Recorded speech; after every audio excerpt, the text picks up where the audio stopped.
Obsidn family, we have a very special guest today. DJ Falcon, everyone. Oh yeah, nice to meet you. Please introduce yourself. Yeah, of course. Sorry. I am DJ T Falcon, also known as Tom, from Eindhoven, the Netherlands. And I am a techno DJ and producer.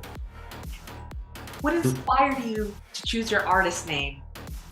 Well, it's actually a abbreviation, I guess. Like my legal name is Tom Valkov. And then if you like change it to English, if you translate it directly, it will become Tom Falcon, or actually Falcon Court. But I just changed it to Tom Falcon, so T Falcon. And also I cut in the T to maybe like that a lot of people thought it was for techno Falcon, Tom Falcon, so T Falcon. Pretty legit, nice. What do you want to be known for in your music career? Well, as a DJ, especially for energetic sets, I also want to, I just say that, really introduce the crowd to new music as well. Also, not just the hits. Some people only play the hits, other people only play underground stuff. I want to make a nice mixture, so that people will Shazam a lot through the shows. Of course, in between dancing, I don't want to ruin that vibe, but and for the rest, for productions, I want to go very original. I want to really inspire people in many ways. I don't want to stick to one subgenre. I think that is a waste of creative talent. So I really want to grab something out of anything that inspires me. So how do you inspire people with your music? I would say through a mixture, I guess, of like I want to make something positive. Sometimes I want to make it like really dark and like really loud, but then like really dark techno and hard techno, but that usually also means like a really crappy atmosphere. And sometimes that can be nice, but I want to also introduce like positive speeches in there, or like positive thinking, basically, to really stir things up and to really give something nice as well on a dark night. I love that. What first got you into music? Well, actually, I was introduced to music through my dad. He's a drummer in a band. And I actually started listening to Deep Purple back in the day. That was my first tape ever. And from Deep Purple, actually, a neighbor kid introduced me to Sepultura, which is like a Brazilian metal band, which was way louder than Deep Purple, and that really got to me, like the really energetic stuff. And they were also very political, but I was quite young, so I couldn't quite get that yet. But then later on, also with like Rage Against the Machine, and I was really into the more rebellious rock and metal. And then later on, I also started listening to Dutch hardcore, pretty much. I was born and raised in the Rotterdam area, so that was really big. It was really about all, gabbers and hardcore and Thunderdome and that sort of stuff. So I really liked that. That was my introduction to the electronic music world. I love that. I think maybe all of us started that way too. Like, same thing with me. I started with rock and roll, heavy metal when I was younger, and then I transitioned into EDM when I got older. Nice. What inspires you to create music? I get inspiration from any place, anywhere. Sometimes I am watching a show on Netflix or like a movie or whatever, and I hear a cool quote, and I want to make something with that. It could also start with just melodies. It's just I just really like to make music. I also don't need anything else. Like there's not like a best time for me to be creative. Lots of people have it like in the mornings, or when they have used some how do I say that, stuff that makes them more creative. I did try that, but it actually didn't really make a difference for me. It's just whenever I got inspired, I got inspired. So it could be in the morning, it could also be in the afternoon or evening. It's really doesn't matter. Nice. So a quote inspires you, like start your creative process? Yeah, definitely. Yeah, or just some melody or whatever, or some sound that I hear. It's yeah, it can be anything. Nice. So how would you describe the music you typically create? It's really hard actually to box it in somewhere. I would say it's a mixture of like dark techno, hard techno, warehouse techno, and industrial techno. So those four. I love it. Which is actually a lot. But then again, you know, I also make like little trips to like different subgenres. It is like really hard to like stick to one thing. But I think it is really important to just keep exploring and not stick to one thing. No, totally, definitely. It keeps the fans on their feet, on their toes. Exactly. So you mentioned a little bit that you start with a melody or you start with a quote. So how can you elaborate on your creative process? Yes, just, you know, I also made in the past like dubstep and trap. So with that background, I'm also like really focused on like the low end, sort of say. And also when I do collaborations with other guys or girls, it actually comes down to like, they always give me compliments on the low end of things, like lots of bass, like hard kick, and like lots of drums, lots of percussion. That is really my strength, I guess. And then melodies, not so much. So I usually start off with like samples and stuff. I'm really like a sample-based producer. I'm trying to learn more melody stuff, like synthesizers and whatnot. But it usually comes down to just dropping an acid line and then work from there. Or just start with like the kick and the percussion, and then I already hear sounds coming in that make sense. So. Who would you like to collaborate with? Well, a couple, a lot actually. I would say Dex J, definitely. I Hate Models is another one. Remco Beekwilder is really awesome. Also the new kids on the block, I would say, like Trim or Nico Moreno or Jen. Really just, yeah, those kinds of guys who like really make the rough music, I would say, and that really inspires me, especially because they're like gaining popularity. Especially nowadays, it's like all the young kids over here, they all listen to hard techno, and then I mean like really almost hardcore techno. So yeah, that's quite interesting. This whole neo rave hard techno, really interesting. Nice, I love that. If you could open a show for any artist, who would that be? Opening, I think it would be I think it would be Dex J still. Yeah. He's like my number one inspiration from day one, so definitely Dex J. What is one message you would give to your fans?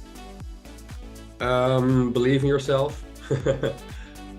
First and foremost, really just go after your dreams and don't let anything hold you down.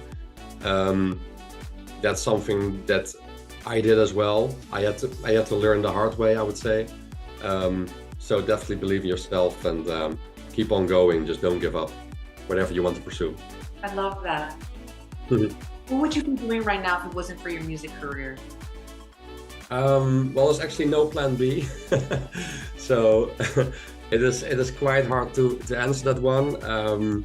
But looking back, I would probably, I really don't know. There's no plan B. I don't know. That's good. Yeah. Tell us, where have you performed? Well, actually only in the Netherlands and in Germany.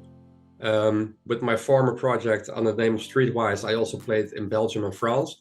But that was like a completely different genre. That was like trap and dubstep. But as a techno DJ, only the Netherlands and Germany, and especially Eindhoven area where I'm from. It is really like techno city, I would say, along with Rotterdam and Amsterdam. And aside from that, just a couple of small parties as well. But that was a lot of fun. Nice, nice. Do you have a favorite venue? Favorite venue? Well, Klokgebouw Eindhoven. That's my favorite. It's like the ultimate mixture of like industrial look and industrial feel, but then still great sound quality. You know, like and like great light shows. It's really yeah, perfect for techno. Nice. Do you have a least favorite venue or an experience that you'd like to share that was not so great? Yeah, well, a good question. Actually, least favorite. I think the one that was there was this one gig, and there was really no one there, and it had like a really weird vibe. It was just like lots of people being all well, lots of people. I mean, they were all friends of the owner, you know. So they were the only people I I performed for, and it was just a weird atmosphere. And then at one point, you know, at least I got paid in the end, and was actually a very nice guy. But then it was two weird hours, two really long hours of like weirdness, and then we just went. But it was okay, you know, like just, yeah, no one showed up. Oh, okay. But what about the best venue you've ever performed at? The best one was actually, I think, Oude Rechtbank Eindhoven. Again, Eindhoven, of course. We didn't expect a lot of people. Like, we intended to play a party for like 50 people or something, but then at 1 o'clock at night, people just kept on coming in, and it was just completely packed. That was amazing. So there was just this enormous vibe, and no one really expected it, but just everybody was just so into it. It was amazing. I love that. Nice. Do you have any upcoming shows that you would like to share? Not at the moment, actually. I'm really focused on producing, and I also bought a house, so we are right in the middle of like moving and renovating. So I'm pretty much going under the radar for the next month and a half, but then after that I will definitely drop some tour dates. No, that's totally understandable, and congratulations, by the way. That's big. Yeah, thank you very much. It's a lot of extra work, but it's well worth it, you know. No, absolutely, definitely. Tell us about your latest single, Feel Factory. What inspired you to create it? Actually, it was inspired by Remco Beekboulder. I was listening to his tracks, and then after that I started a production session, and I was still hearing the music in my head, sort of say, and then I just started trying things out, you know, like sometimes you listen to producers and you like really listen to their music, and you wonder like, how did they make this, how did they make that? So it kind of started with that, just me exploring sounds, and then I just kept on going and going, and that was the end result. So I love it. It's one of my faves. Oh, thanks. You don't have to answer this if you don't feel comfortable, but what is the most trouble you've gotten into? Yeah, exactly. The most trouble, I think, well, there was this one time where we went to a bar in Belgium, actually, and it was not for a show or whatever. It was just to get some drinks, but we didn't know the place, and it ended up being a bikers club. And we came in and we didn't really notice it at first, but then at one point more and more bikers came in, and they actually started fighting, and we had to get out, and there was really just one big brawl that we were right in the middle of. So we actually really had to run at one point, and there was police cars, and it was crazy. Oh my God, I'm scared.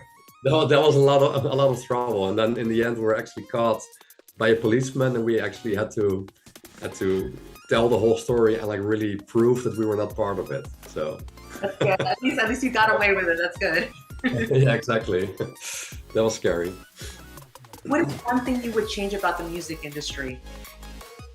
Well, a couple of years ago, I would have said like, yeah, take away the gatekeepers. You know, that like people could actually bring out, release their music without actually having to go to gatekeepers all the time.